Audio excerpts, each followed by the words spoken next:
everyone. I see you jumping in. We'll give it a couple minutes to let more people log in.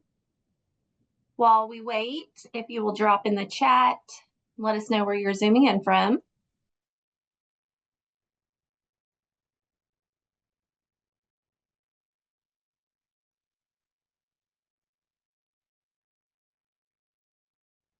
The Ohio, North Carolina,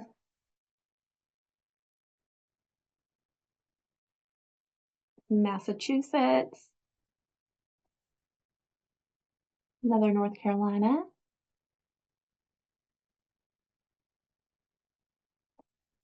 All right.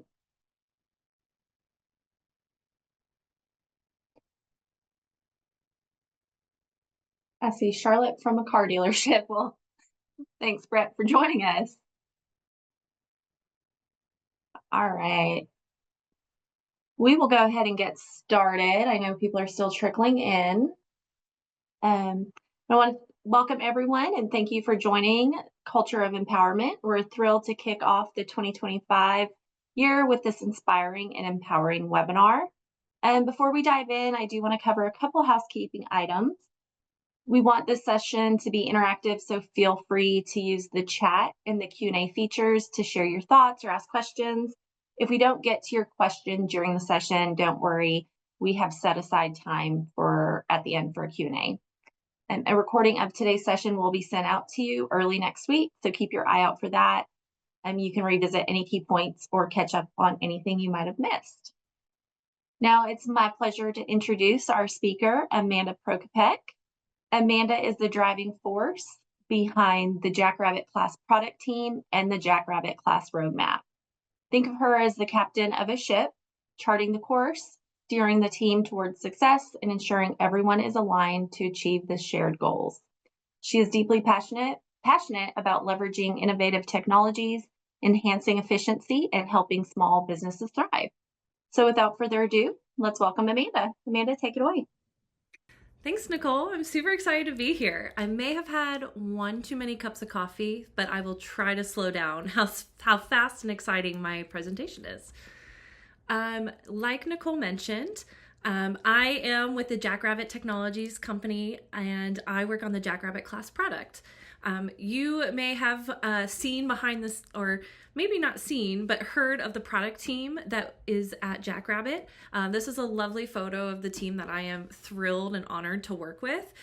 In the next 45 minutes, maybe a little less because we want to save time for some questions, you're going to hopefully walk away with some golden nuggets. I have a lot of experience in leadership, whether that's as an individual contributor leading teams and directions, all the way to managing up to 8 people on my team today. My hope is that I can share some of the nuggets that I learned that you can take away and learn something, maybe a resource or a book or something that you want to kind of start on your professional journey. My intention is that this is a safe space with you all here on Zoom. So take the next hour, take this time to reflect on your own leadership style, and sharing is caring. So if there is something or an experience that you have that is relative to today's presentation, like Nicole said, I'd love for you to drop that in the webinar chat. Something else I hope to bring are some strategies that I've implemented and some results that I've gotten from my own team. I am not only an empowered leader myself, but I have an empowered team who is honest, open, and clear with me on how we can solve problems together and how that might translate to you in your youth activity center, whether that is you managing coaches, managing staff, or maybe the administrative side of your business. My hope is that even if you aren't managing people directly, there's some strategies in here that you can take away to manage at your own organization. So let's go ahead and get started. All right, another little presentation tip. I have 5 topics that I'm going to bring today's presentation. So if you're like me and you have a notebook or some Post-it notes beside you or a digital note-taking skill, whether that's an app or your phone, there'll be 5 things that you can take away today. As the new year rolls around, we're all familiar with new year, new you. So if today is you're feeling great as a leader, these will hopefully just strengthen your skill set, but also give you some reflection topics. A lot of these are more internal versus coming directly with your team. So I encourage you, if you have other questions or other kind of ideas, share them here. And if you're like me, you probably are going to have to come back to them. So keep them in a safe place. All right. So you're probably wondering, Amanda gave her a little bit about herself, but who is Amanda? I am first and foremost a mom and a mother to a toddler. While that may seem maybe not directly tied to my professional life, practicing patience and empathy, curating curiosity in my own child is a passion of mine, and that is something that is influencing my leadership style. So being a parent not only means making sure you show up for your family, but also controlling your emotions, which is something we'll talk a little bit about. My inspiration actually comes from play-based activities. My goofy toddler in the middle there is with my dog. Those two together will get into all sorts of trouble. This inspiration comes from maybe asking the question why, or kind of listening of, what do you hear? My toddler often points to his ears and go, what is that? And kind of listening to the world around you. So whether you're in a meeting and you hear or see someone the way they react to something and you want to empower them to speak up more, or maybe you want to disagree with them more professionally, how would you react with that with your toddler or even your dog? I believe play-based activities encourage stronger future generations and development. So if you're on a tumbling mat in the gym and you want to make sure that your coaches are empowered to kind of critique your students or your athletes, the way that they go about that and their emotions and their leadership style ultimately come from the corporation they're involved in. The last kind of piece of my leadership style is being community driven and those around you. I currently live in Ann Arbor, Michigan, which is a thriving collegiate town, which is very fun. So there's a lot of volunteer opportunities around me to get out into the community. The photo I shared here is actually of the Jackrabbit team.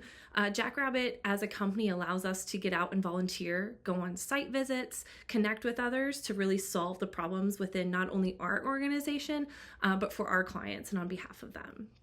So these are some of the activities where leadership just doesn't happen at a desk or behind a computer, but really activities to get you out of the space that you're in and continue to dedicate space to serving others as a leader. All right, so a little bit more about my professional world. I started out in technology, informatics, and engineering, which are a lot of technical terms for I went to college and went into an industry to figure out what I wanted to do.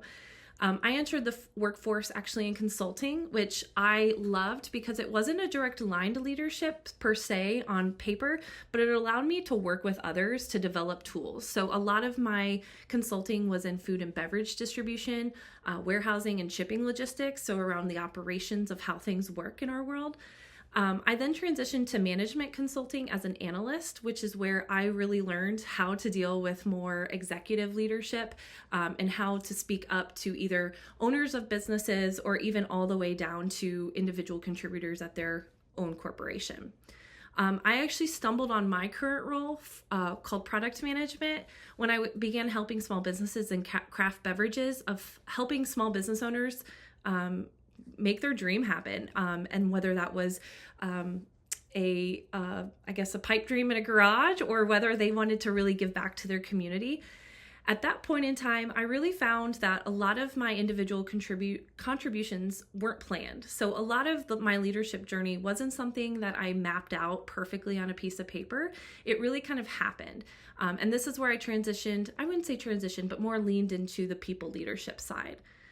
I found myself wanting to inspire and collaborate with others. While I'm not a designer or someone who is coding and like trying to figure out problems, I love the collaboration piece, whether that's sitting around a meeting with my team and trying to figure out how do we solve this or how do we think differently. And a lot of my leadership is driven from a series of previous bad bosses. So a lot of the things I don't want to do are influenced from there. And I just want to make a small note. This is not at Jackrabbit. I have had no one but great individuals working with me here. And a lot of my previous management styles for me were command and control. So give a task and follow up. There was not a very little empowerment. So over time, I came to a point where I wanted to take those qualities and embody more of an ideal leader in my mind. So with that, As my first reflection topic, I found a mentor pretty early on in my career in leadership and in product management. So if you don't have a mentor or someone you can reach out to, I first started out on LinkedIn, and the first thing I went out is, who do other people look or turn to when you show up at your best? What are the types of inspiration that drive them? Just like me being outside with my dog and my toddler and my family give me a perspective. Where do you find that? Do you find that in the gym? Do you find that at the pool? Where do you find your inspiration from? And going back to why you're doing the things that you're doing. This might feel a little repetitive if you're currently building a business because you're always focused on what's next, but sitting down and talking about what qualities you want to have as a leader is going to get you the first start of where you start as a visionary. So write down who you admire, what qualities do they possess, and what qualities do you not want to have. I spent around roughly the first time 10 minutes, and I time boxed that time. I sat down and I wrote up, and then I created a growth plan on what are some of the habits that I have that aren't serving me as a leader. So I'm not going to leave you on that first prompt all by yourself to come up with some. So I'll share what my goals are. Some of my instances where I felt a certain way, a lot of are driven on emotions and instances or experience where I witnessed this. The first thing is it was much easier to say, I don't want to be this type of manager. And so if you get stuck doing a bunch of negatives, get them out, write them down, get them out of your brain space, and then transition to the positive side. So someone I don't want to be is someone who's hard to work with as a leader. Being collaborative and open is a value that I hold deeply. Micromanaging, and this one hits deeply because I experienced some of this when I took on a new team here at Jackrabbit. I was finding myself falling into patterns of this, and I overcame those with some of the strategies I'll go into later in my presentation. I also found myself a competitive person, and I want to be competitive and successful.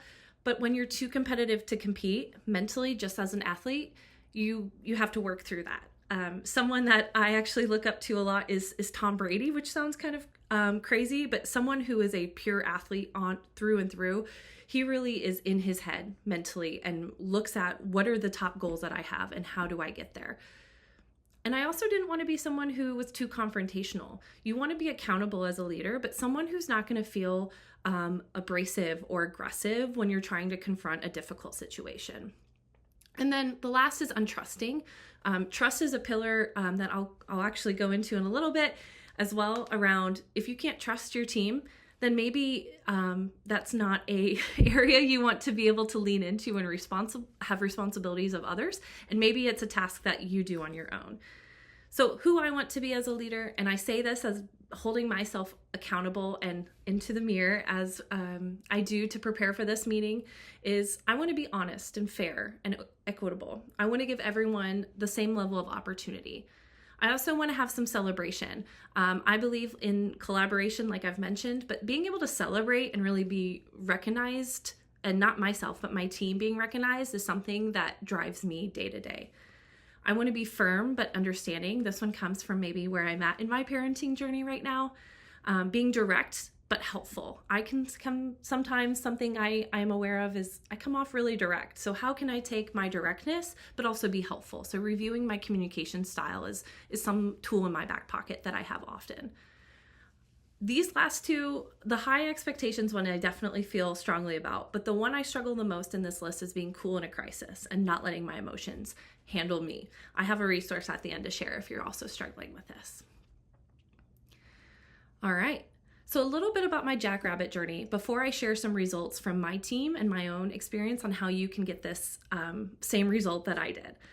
At Jackrabbit, I manage a team of total 8 team members. There's 8 total team members. I manage 7 of them.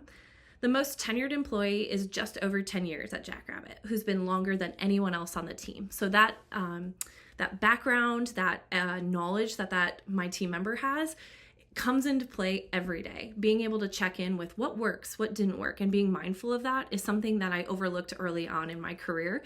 And being able to make sure you know that the people on your team who are maybe new to the company or someone who's been around and more tenured is going to help you thrive in your role. Half of my team have been in that sweet spot of 2 to 3 years where they're looking for growth opportunities, and that comes into where coaching And then the last, I think it's important to call out is I have actually 3 unique roles or sets of responsibilities on my team. My team can be described as fun, collaborative, courageously outspoken, and even respectful of one another. But it's important to note there's 3 different mindsets working together on my team to make sure that our vision happens for our product. So I think Nicole's going to help me drop a poll. The first question I asked my team is, how important do you believe your company's values are to your team dynamics? And so I'm going to drop a poll in, go ahead and fill it out, and then I'm going to share the results of how this is important for empowerment of your own team. They're coming in. It looks like a lot of y'all are voting on extremely important or very important. No one's saying it's not, which is great. All right, awesome. So the results are, let's look at these results. So the share results are 14 out of 19 of you all voted 74% extremely important. 4 out of 19 of you all did 21%. Awesome. So this is how it went on my team. 4.29 out of 5, just like you all voted here, feel empowered on my team. Oh, excuse me, wrong. Let me backtrack. 100% of my team felt that companies' values dictate and influence team culture.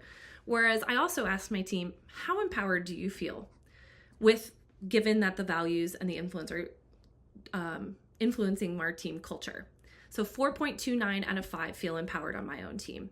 86% feel that they are held accountable to those same standards and that we set on the team. So let's talk about how we got there. Leadership is about recognizing that there's a greatness in everyone, and your job is to create an environment where the greatness can emerge. So I know I just asked about company values.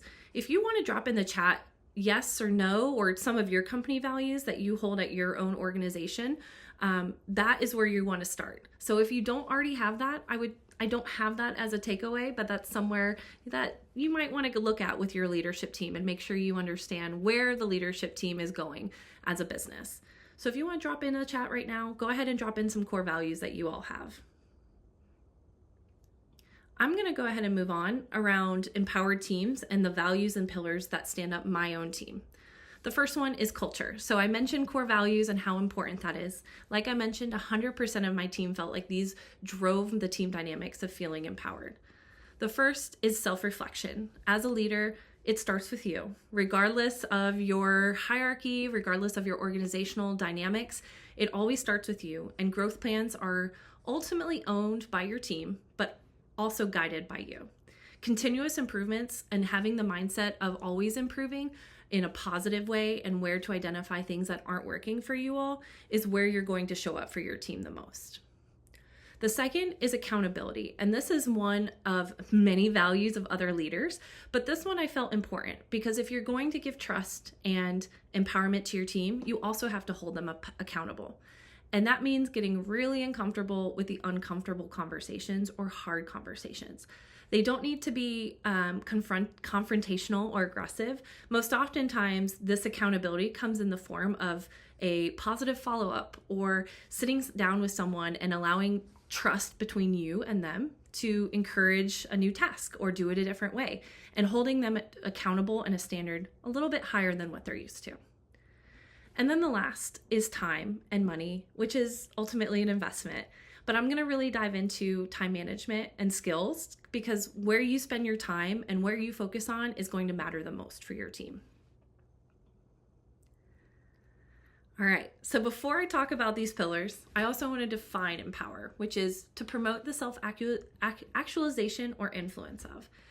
Marty Kagan is someone who I admire in the tech scene, and it might not pertain to youth activities as much as you may think. However, his research is around how successful and innovative tech companies applies to any domain. When you want to create a team of empowerment, you also need to create a team of ordinary people. Those people need to possess competence and character. And when you bring those ordinary people together, you'll create an extraordinary team. Leadership and empowerment is not just about managing deadlines, managing projects, or managing outcomes. It's all about how you lead in those moments when you make decisions and not just managing those decisions. And then lastly, no problem solved is worth doing without an outlet for inspiration and motivation. Being heads down all the time is really great when you're task oriented, but if there's not an outlet for inspiration or motivation, you're going to lose your best ordinary people. And I don't mean that your team is just ordinary. I mean, the ordinary people are what makes an empowered team, and anyone can become an empowered team. So as a result, whether you're solving a problem day to day in your business to get more students into your facility, or get certain students leveled up more often with your instructors, or encourage your instructors to stay around longer than 2 to 3 years, or find a new pool of talent, extraordinary teams are more likely to solve problems creatively and independently, which will in return innovate for your business. So here are some quotes that my team, when I asked, how do you feel empowered? What does that mean to you? And this is directly from them. I actually asked them to do a survey, which I will share at the end with some of the questions to get insight into holding myself accountable as a leader. A lot of what they had to say here paired with how they feel, but also with some of the boundaries of our culture and our team dynamics. So having autonomy and support from their leader was important. It also could have been made easier with more clarity or frequent discussion, which is part of communication. And then also, they felt empowered to work with other departments. There was no red tape. So if you are feeling like there are boundaries or barriers between your teams, that could be an area to look at and create an action plan against. You can also feel empowered when you're treated as a SME. So I mentioned I have a tenured employee on my team who's treated as a true SME in their role. And being able to share that knowledge of what worked, what didn't, maybe evaluating what's changed since we made that decision, and actually listening to it. Just because they've been around for a while doesn't mean that their experience is invaluable for someone who's joining new who has different experiences. So incorporating both is super important. Oh, good question, Tina, on the SME. SME is subject matter expert. So a way that we differentiate here at Jackrabbit is we have different domains in how we think about our work. So in Jackrabbit, I may have someone who is really a subject matter expert or a SME in the dance world. And being able to solve the problems in recital management may be something that they dive into more and have different experience than someone else on my team. So bringing their subject matter expert to the table against someone else's background knowledge has incorporated my team to feeling more empowered in the knowledge that they know. Good question. All right. So, like I mentioned, my reflection prompt, here's my second one. It says 3. I know. I did that on the slides and then realized back that it didn't quite make sense. The third prompt that I have for you all is to first summarize your vision and your ideal culture. And that is truly from your vision perspective. So looking inward. The next is I want to test that. And we do a lot of testing on our team with clients in beta. We might hear of a beta, or where we give you a product early on to see your reaction to it. I would treat that just with any team that you have, whether it's, again, your coaches or your staff or your managers. Ask them if your vision is relative to them. Do they find empowerment from it? Are they motivated for it? And those questions I have at the end, like I mentioned.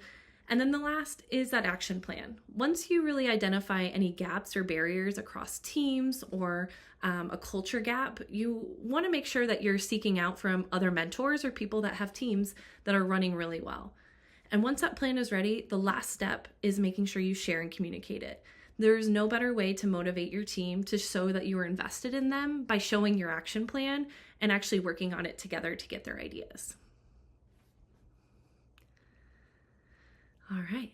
So the second pillar I went over in empowerment is accountability. If you haven't read the book, The 5 Dysfunctions of a Team by Patrick Lencioni, he discusses how a team first must build trust. It's a short fable on how a leadership team came together and really understood what it meant to drive their business forward. If you're looking at your own leadership team or you're looking at your peers, I would evaluate every step of this. The first one is trust. This is one where I felt is kind of a given as a leader. You want to be able to trust others, but accountability is really layered in almost to the top. The need to avoid interpersonal discomfort prevents team members from holding each other accountable for their behaviors and performance. If you have flakiness on your team, if you have hesitancy to commit, and you may have some resentment, those are all areas of this pyramid that I would work through to be able to get to accountability to set high standards. You can only focus on results if you're holding your team accountable, and it's layered in the way that your team is structured.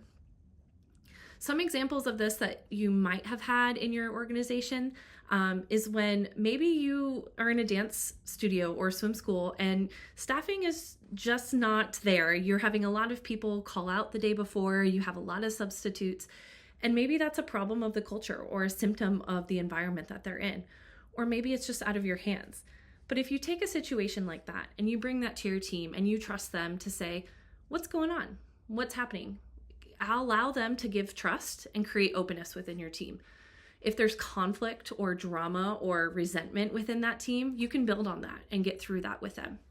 But as a manager or as a leader, you have to set high standards for what that means in your organization. And sometimes accountability includes coming down with consequences, which unfortunately is a lot in my personal life right now with my 4-year-old toddler. Consequences are something we're actively rehearsing every day in my home. So not that you need to treat your staff like toddlers, but you still need to hold them to the same accountability that you would as your star employee.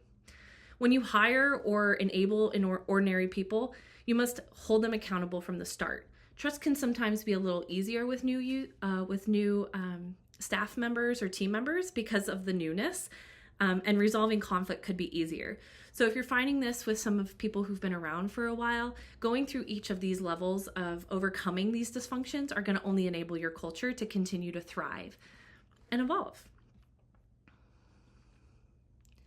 All right, the last one, that pillar I have, is around investment.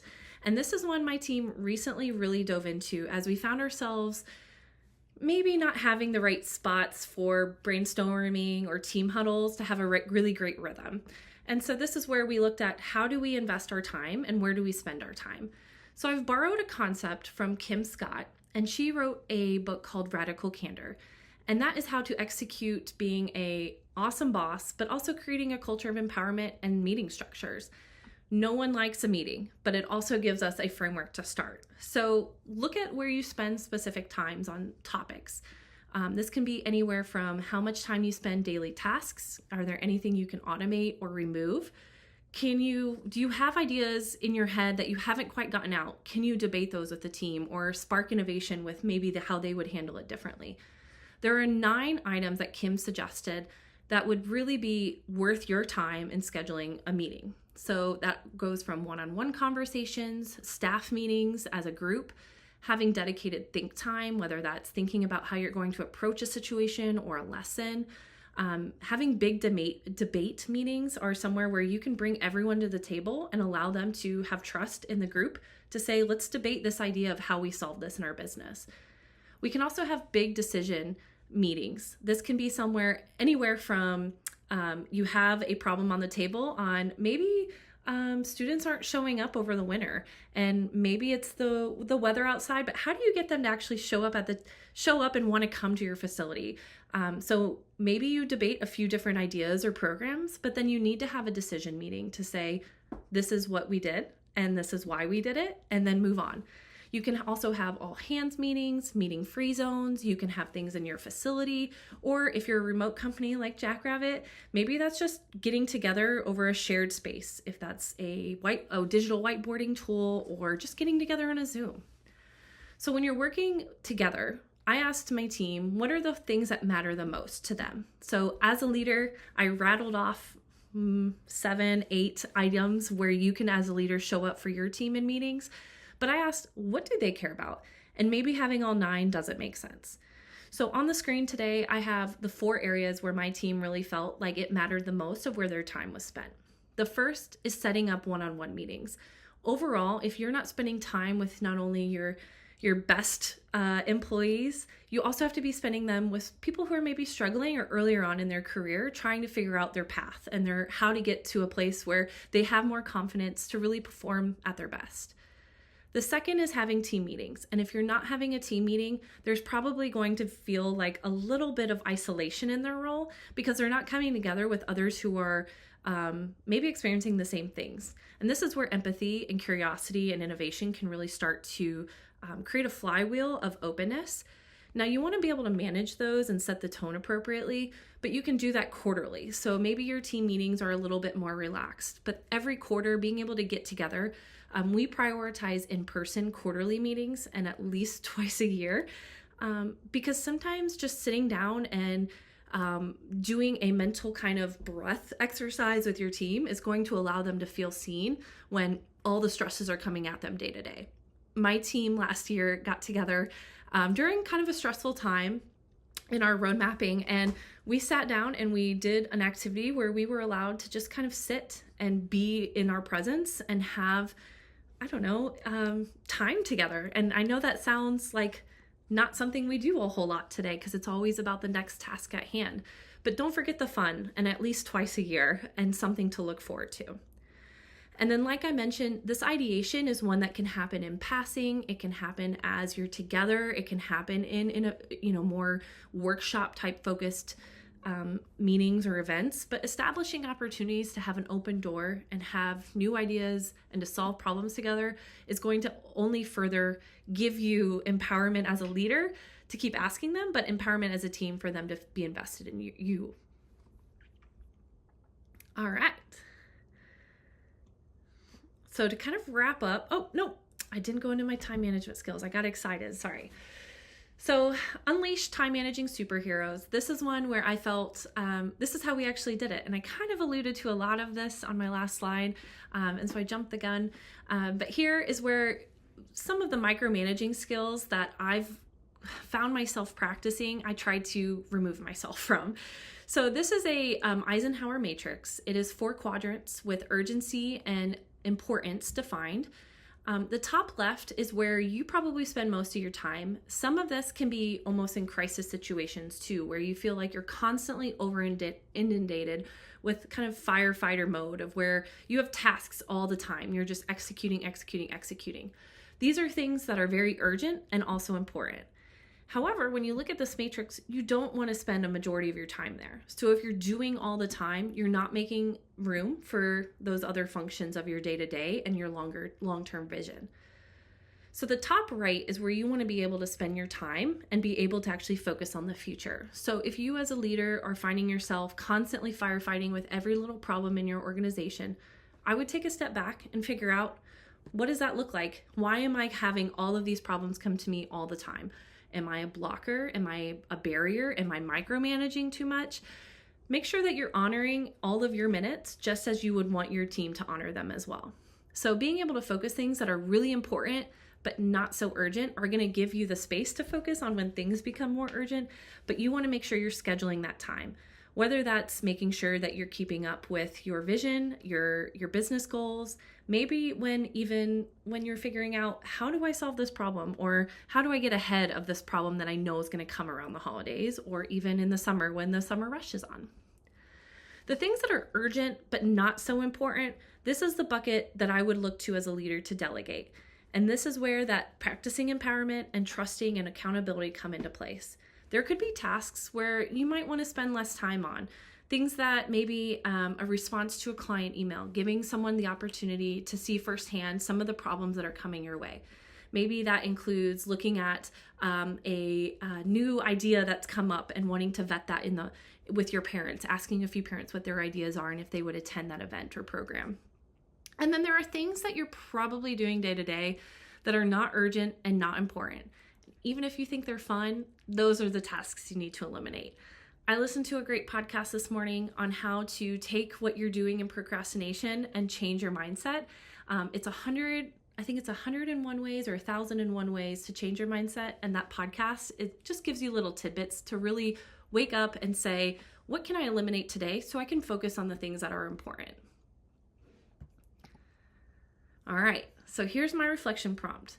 If you aren't familiar with time insights, whether that's in your Google Calendar or your Outlook calendar, all the rage these days is AI. So AI can do some of this work for you in analysis.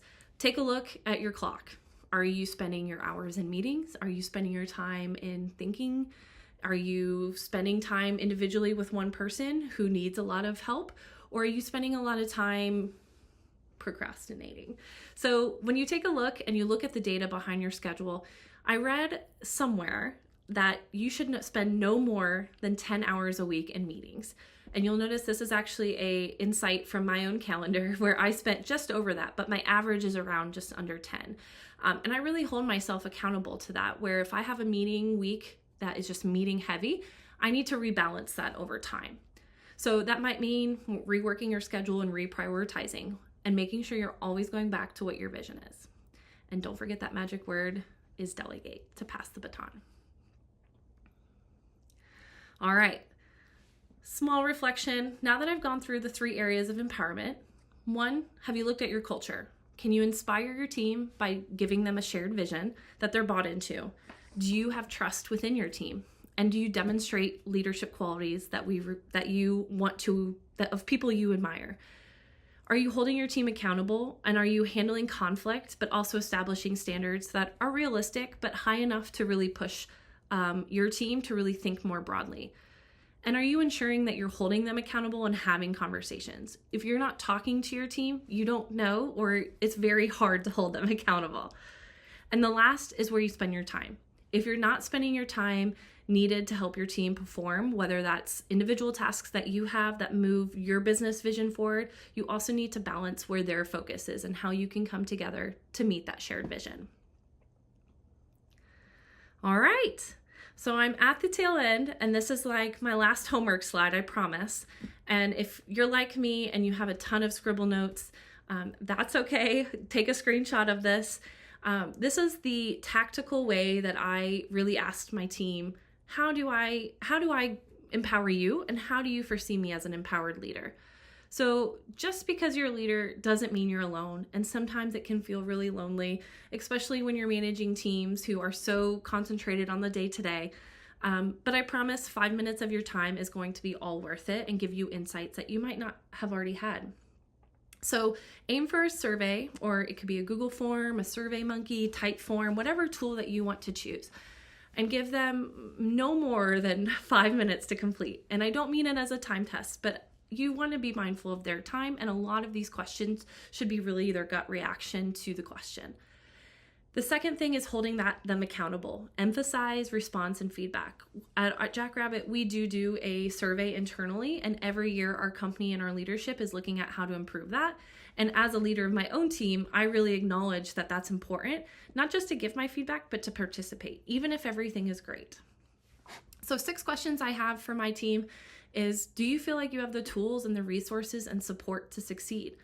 Are you finding that there are things you could do better? And looking at my time, could I delegate to a tool to automate for me, or do maybe on the side so that I don't have to spend my day-to-day doing it?